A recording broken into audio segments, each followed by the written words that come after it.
right. Hey, welcome, guys. We got another artist spotlight. Today, it's my extreme honor to welcome Grand Tapestry, Eligh, Colin Khan. Thank you guys for working with us, and want to just talk about the EP Tides, and just all get to know you guys. Let everybody kind of hear your story and what we're up to. So, welcome, guys. How are you?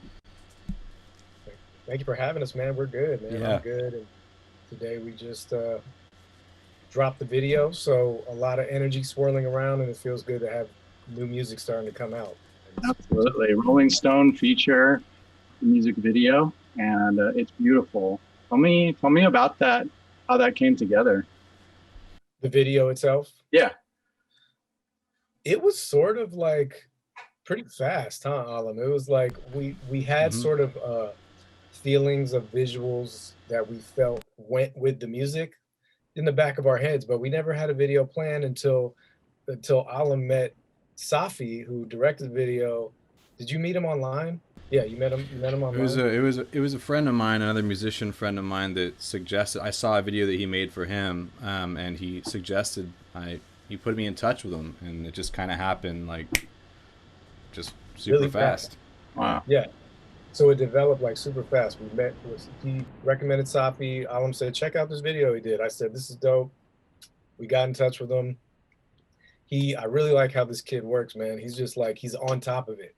It's like, once we committed, like, let's do it, and we're ready to go. He came back in 2 days with a bunch of different concepts for the video. And we sat on a Zoom meeting like this, and we said, we like this and this. Let's keep it simple. We didn't want to try and go overboard because of social distancing, and Alam is in the Bay and I'm in LA. Safi is in LA.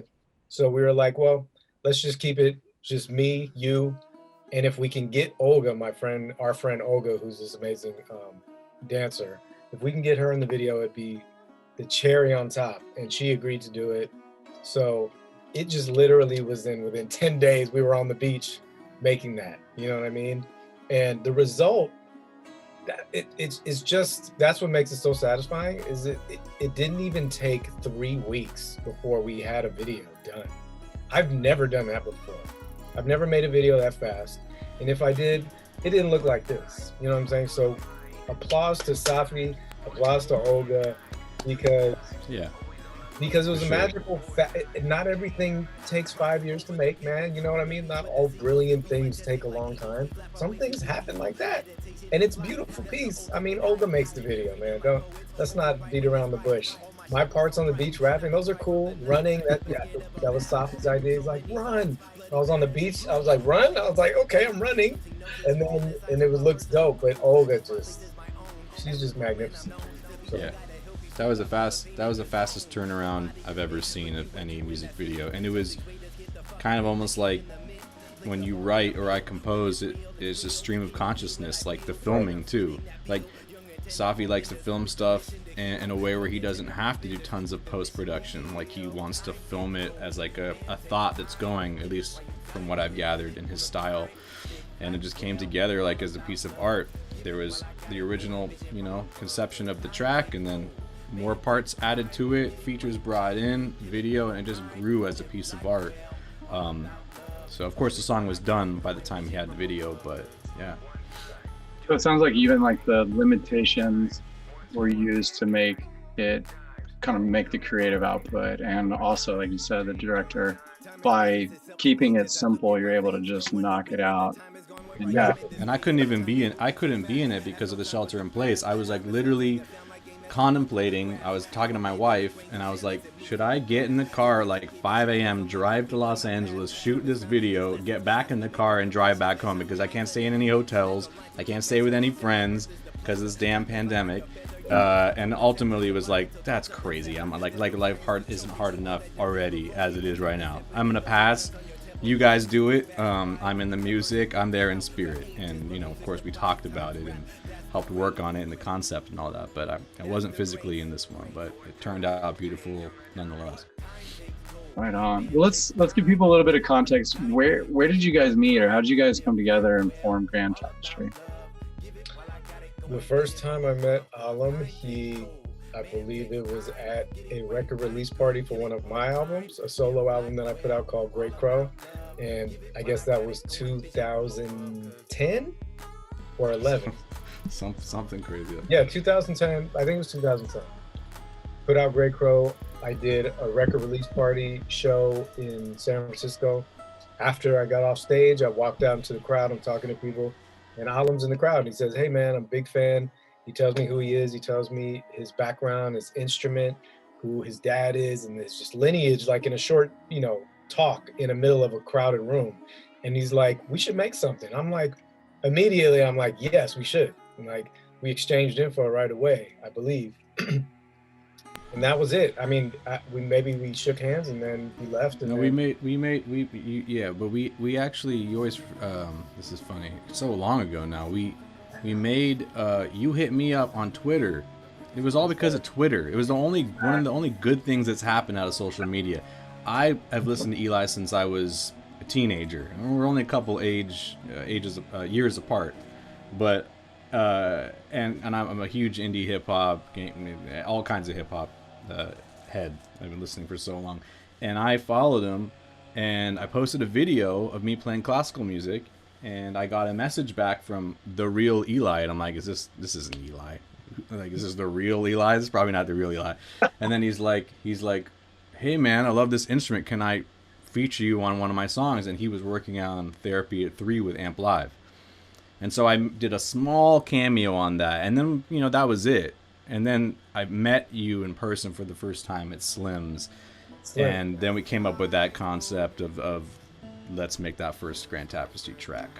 That's right. I always forget. I always remember the in-person meeting. Yeah, that was the first time. That was the first time. Yeah, so that was the first time we met in real life. And so that makes total sense. I just had it spun around in my head. But it's all you know what I mean? That's how it all started. I guess it started from a tweet. I was attracted to the instrument immediately. You did play on a song on Therapy at 3 with Amp Live, who's also a Gravitas roster guy.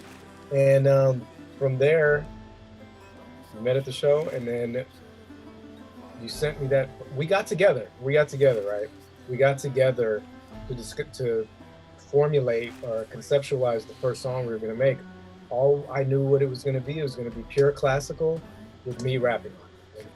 And I was just super excited. I remember the day we sat down to make the first song with our buddy Solar, and we're all sitting in his living room, and you guys were like just starting to you had lines that you had created or written already, and you were just, it wasn't formed at all, but I was writing while you guys were messing around in the living room. I began writing it at that point.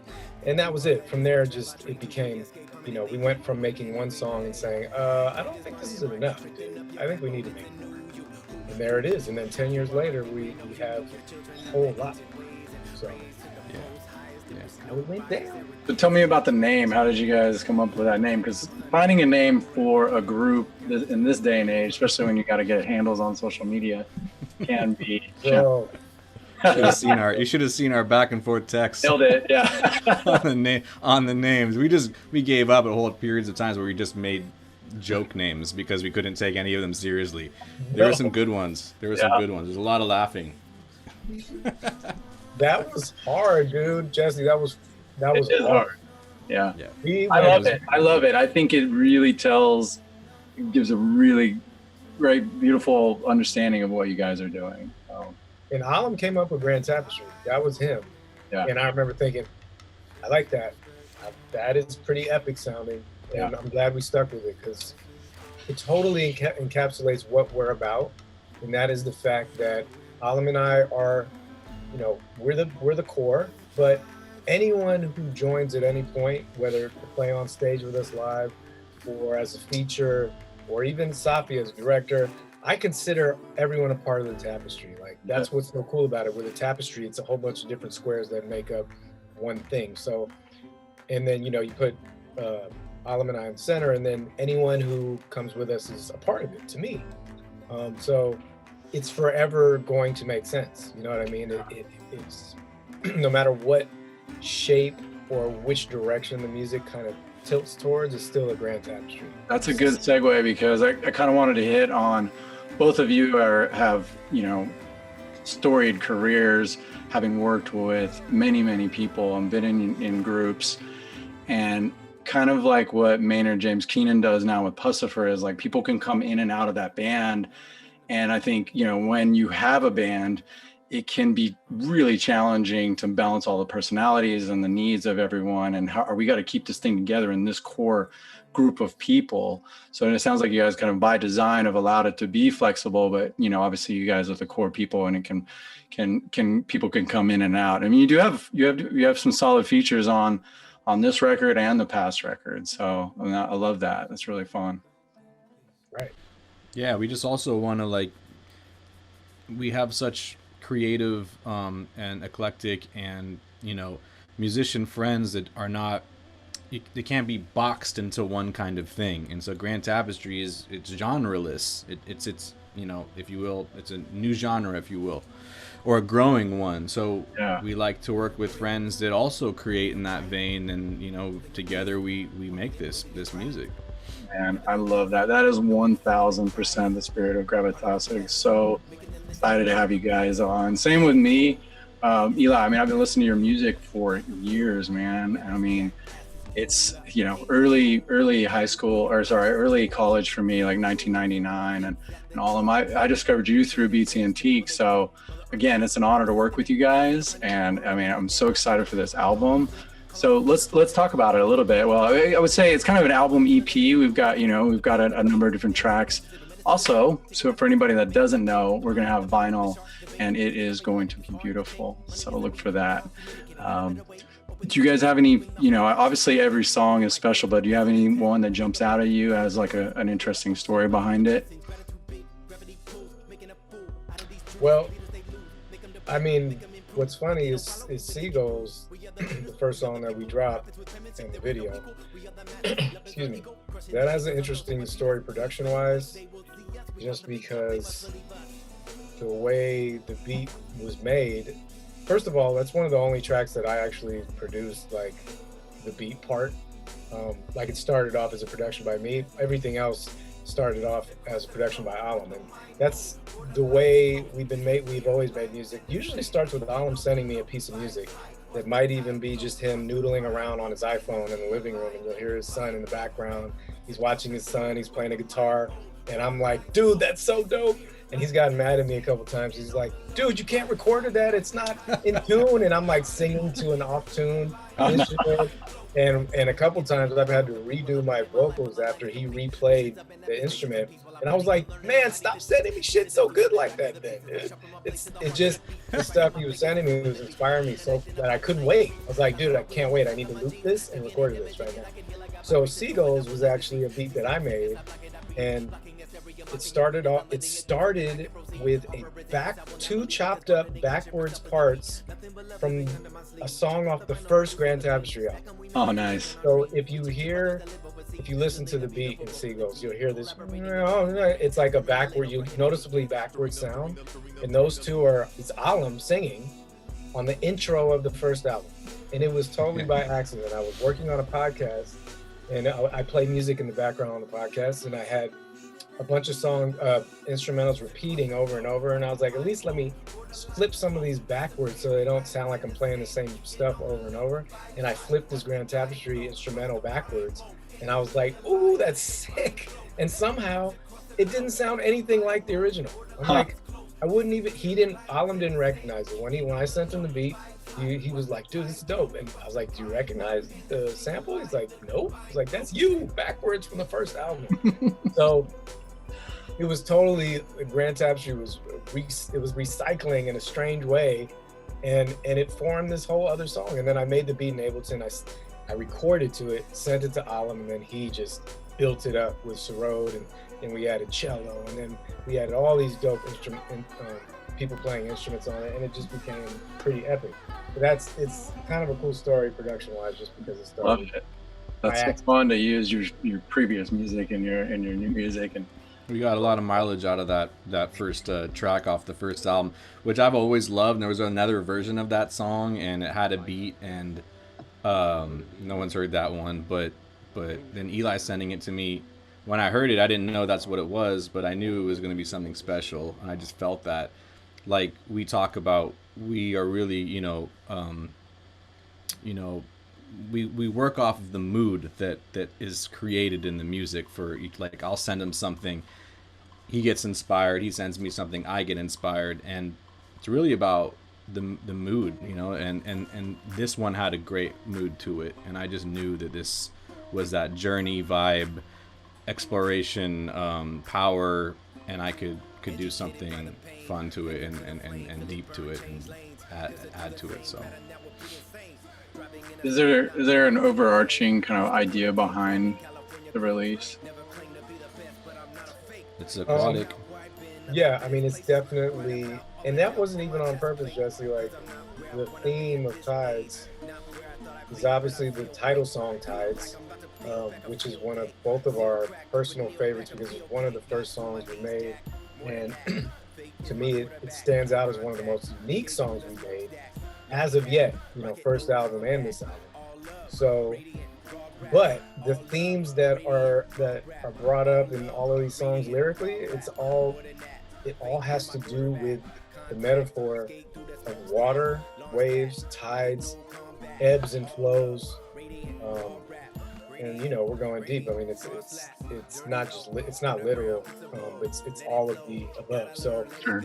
it was by accident though. Like some of the songs, I'm like, dang, I mentioned water in this too, and I mentioned tides in this too, and it just happened that way. It's perfect. Yeah. I think that it's organic, the flow of everything. We just create, and then it's really just that kind of vibe. The concept is loose, but it's always about growth, because me and Eli are very much into being aware of that and conscious of that in our own lives, musically and personally, and this music just speaks to further development. And obviously this planet and everybody's going through so much stuff right now, so much change, and these are tides of change.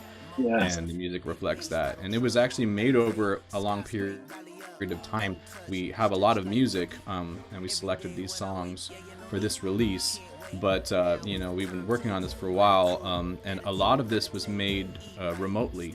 The majority of this was made remotely, which is also kind of strange in terms of making music together, but also kind of like works a lot with how hip-hop music is created a lot of the times.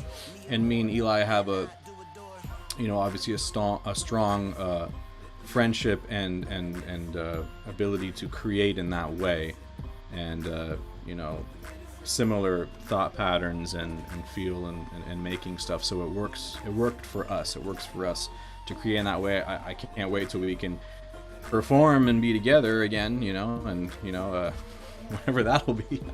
Yeah, and to jump onto that thought, Jesse, it's true. Like I went from always being in the room when I worked with other people and having there's always I personally write and record differently when other people are in the room. It's just the way it is. The energy is different when you're in the room with each other. It just, for whatever reason, it comes out differently. When I'm by myself, whole different vibe.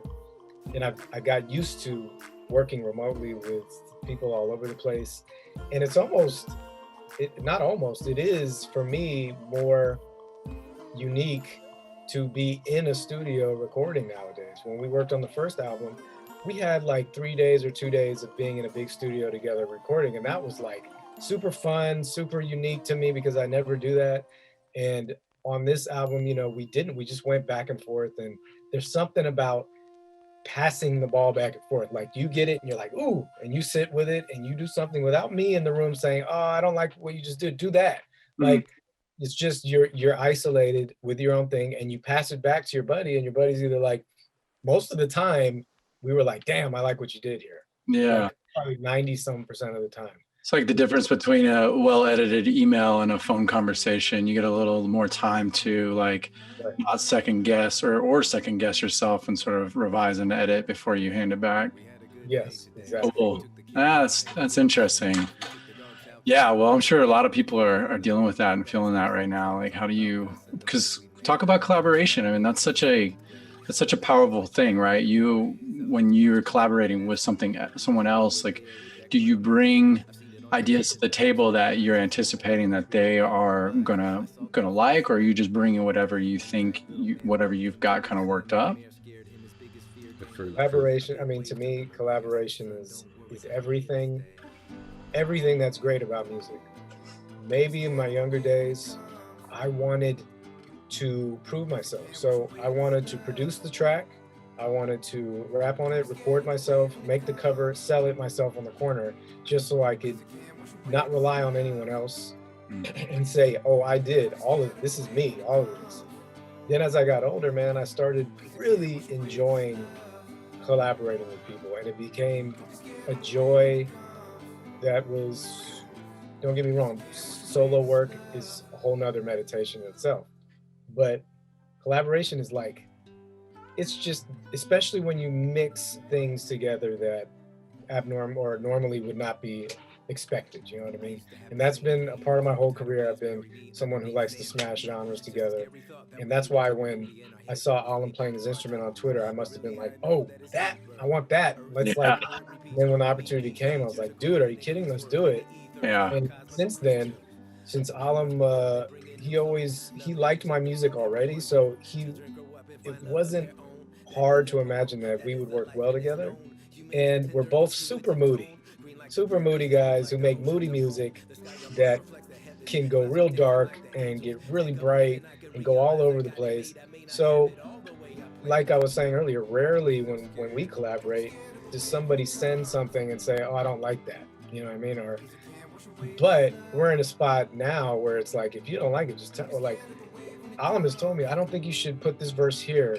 And in the past, maybe say 10 years ago, somebody told me, I don't like what you did with your verse. Maybe you should cut it in half or reword this part. I'd be like, man, what do you mean redo it? That's the ego would get in the way. Like, what are you telling me what to do, man? Now I'm in such a different place. Alam can tell me, yo, I don't, you should change the words on this maybe, and I might think about it and say, let me look at that. And then disagree with him. Or I might say, yeah, let me try what you said. But it's totally different now for me at my age at this point. I'm way more open to collaborating and taking input from my partner in collaboration, where when I was younger, I did not. It was not the same. Yeah. No, we're both moody as hell, but I love that. Own it. But we're sensitive. That's what, you know, I like to use the word sensitive, and we're emotional, and that's what our music sounds like. Grand Tapestry is an emotion-packed roller coaster in a way. You know, the first album, and not all the songs on this one, but because it's different sounding than the first album, but the emotion is the most important and strongest thing, consistent thing, and that's also from my classical music. That's what the music is about. It's about expressing these moods and the different rasas we call in Indian music, and there's 9 different moods, and we express that and the emotion and being sensitive to what's around us and very receptive and having the music come out in that way. So collaboration was easy for me and Eli. Like he said, and like I said, I've been a fan, and like you, Jesse, for a long time, and always was really inspired by Eli's music, not only as an MC but as a producer. And I used to produce, and I mean obviously I still do, but I started when I was in high school with my friends, and we used to have hip hop. We made albums and CDs that nobody has heard. And I used to MC. I think I played Eli like 1 track. My friends always like, you ever gonna rap on one of those tracks, man? I'm like, no, because Eli's on the track. He was one of my favorite MCs. So no, I'm not gonna rap on the track. I'll sing on it and I'll play on it, and I'll make beats. And so being a classical musician that grew up in America, in the Bay, with an Indian father and an American mother, I was exposed to so many different kinds of music, and hip hop is one of the biggest ones, as was grunge music, and alternative music. So for beats and all that, I had in my mind on the first track how the classical art form of Indian classical could be merged with someone emceeing on it, and the beat could be replaced with an acoustic framework, which is what our first track, Atma, sounded like. There was no electronics in that. It was just the beat was the tabla and the sarod, and Eli rapping verses over it. And because of his delivery and his rhythmic, cadence, delivery, all that stuff, I've always been a huge fan of that, and it just worked really well. So for us to create music together, it's just it's, for me, it's two worlds that I've always loved and been working in. Maybe not hip hop professionally, but this was my chance to embrace those two sides of myself that were always fragmented and separated. And I'll do pure classical, or I'll do hip hop with my friends. But this was a way for me to be like, you know what, Grand Tapestry to me also is me. It's my identity. So if people don't like it, you're basically, I don't really care. It's like, it's like saying I don't like you, Alan. It's like, all right, well, but this is my identity, and this sound encompasses that whole musical, sphere of everything that's me. And, luckily, we got connected in that way many years ago now. So love it. Will you give us, or for people watching, just a little bit of education about your instrument, some of your classical music, a little bit about Indian music? And there's a lot there, I know, so just give us the Well, I'll give you a little bit peek into it. So I play sarod, and that's a 25 stringed fretless instrument compared to like a lute. It's kind of like a slide guitar, also kind of like a rabab. It's the brother to the sitar, and many people know what the sitar is. My grandfather, Acharya Alauddin Khan, he basically taught my father, and he taught Ravi Shankar, the famous sitar player that many people know, because it's a household name, and the Beatles and the pop culture explosion with everybody, Woodstock, Monterey Pop Festival, the Beatles, Hendrix, all those guys. So my father and him were the two people that brought this music to the States. And then my father created the Ali Akbar College of Music in the Bay Area, and we're in our 51st year now, and that's where I'm the head of instrumental studies as well. My father passed in 2009, so I'm continuing in that. And so the sarod is the brother to the sitar. It's not so twangy, it's not as high-pitched, it's more warm sounding, and it's fretless. That's a little bit about the instrument. It's my main instrument, so it's how I think, and that's how I communicate and express. I play a little bit of guitar. I always have. I played some of it on this album as well. I had to learn vocal music as well, and I've been training since I've been learning since I was 7, and I'm 38, so I've been learning for a long time. I think I had my first concert when I was 16, and touring around the world with my father, and playing as a soloist, and I still do. I teach full-time, I perform full-time, and tour and all that. And I was really purist with classical for many years. Oh, and my father's name is Ali Akbar Khan. Ustad Ali Akbar Khan is the title, or maestro. And he was the king of the sarod, and one of the most loved and treasured instrumentalist musicians of India. And my grandfather taught both him and Ravi Shankar, and they are like the pillars of our Gharana. It's called the Maihar Gharana. It's like the school. I always think of it like schools of Kung Fu or something like that. There's so many different kinds of things, Shaolin and all these different, right? We are the Maihar Gharana, and that's the one that first was introduced to the world at large from India. So that's what I do. I play classical music, I teach classical music, and I always kept them separate. And then in the last 10, 15 years, I started to choose collaborations very wisely, or ones that I thought were,